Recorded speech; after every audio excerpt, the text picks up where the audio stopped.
Oui.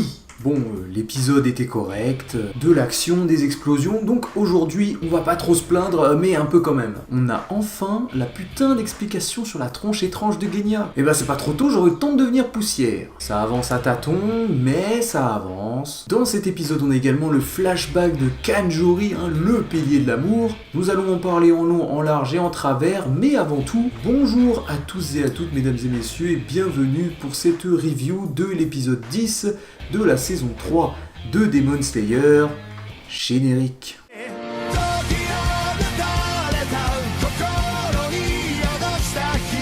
Pour une fois, on n'est pas sur un flashback où il se passe un drame, Enfin, on change de formule sur la base, ça paraît intéressant. Mais vu que c'est le flashback d'une fille, j'imagine que l'auteur avait un message spécifique à faire passer. Et effectivement, ça a pas loupé. A-t-il été écrit par Noémie Delattre ou Netflix ? Y a de quoi se poser la question. Après cet épisode, le score ECG va monter comme il faut à mon avis. Évidemment après, c'est Japon d'avant-guerre, c'est une autre époque, les mentalités devaient être bien différentes. Mais du coup c'est dommage, on aurait pu avoir un background intéressant pour ce personnage, mais il est plutôt pas ouf. C'est des problèmes de petites filles qui ont pas grandi son histoire. Ça donne pas plus de crédit au personnage je trouve. Mais non, commençons par le commencement de cet épisode. Mitsuri continue de combattre un Tengu, ça fait des pirouettes, ça donne des coups de sable de partout, c'est stylé. T'as le démon qui la traite de dépravé, la fameuse est offusquée, attention. Alors on est sur le même délire que Muichiro là. C'est-à-dire qu'à chaque fois, la meuf utilise un mouvement différent de son souffle. Bon par contre, va falloir revoir les blazes. Pluie de chats amoureux, vent de l'amour à pattes de velours. Alors le souffle de l'amour, faut le dire, c'est plutôt abstrait comme concept. Encore le souffle de Muichiro c'est la bonne, on va dire que ça a une apparence tout de même. Mais l'amour, tu le matérialises sous quelle forme ?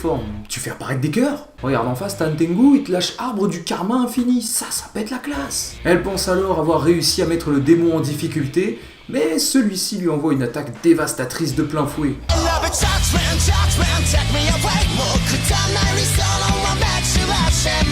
Et bizarrement, elle s'en sort indemne. Aucune fucking blessure. On voit à qui le plot armor a le plus été offert. Même Tanjiro, le pauvre, il a pas le droit à ça. C'est le moment où jamais, un Tengu lui envoie une patate et là, boum ! Flashback. Le problème de celui-ci, c'est qu'il se veut tragique d'une certaine manière, mais sans vraiment l'être en fait. Vous allez vite comprendre. Ça commence bien, la meuf se fait larguer, au calme, pour sa couleur de cheveux.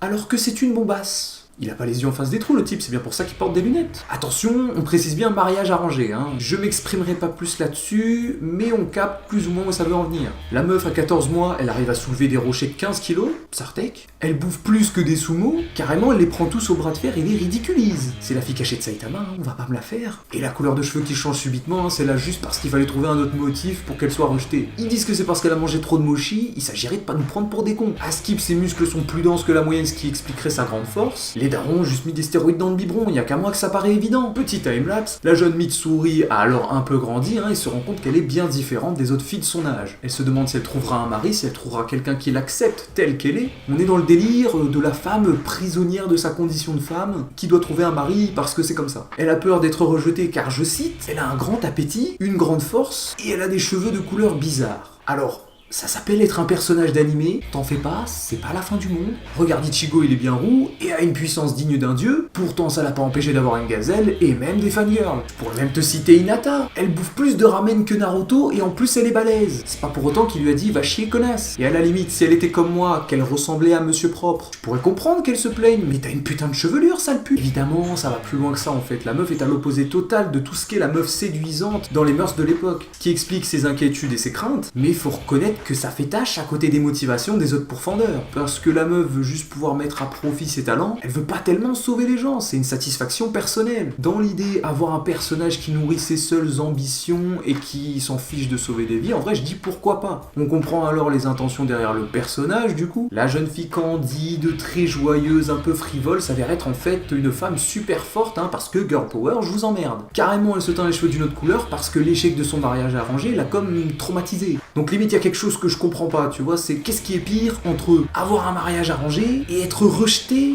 de ton mariage arrangé. Mais là où il y a un truc que je pige pas, c'est pourquoi sa grande force l'inquiète. Je veux dire, t'es pas obligé de montrer que t'en possèdes, pour le coup, il y a pas spécialement de problème pour moi. Et même dans l'idée, une femme qui protège sa famille par sa seule force, c'est honorable. Elle trouve donc un autre homme, mais continue de cacher qui elle est vraiment. Elle en a marre, elle veut qu'on aime l'authentique Mitsuri, elle rejoint donc les pourfendeurs, mais comment ?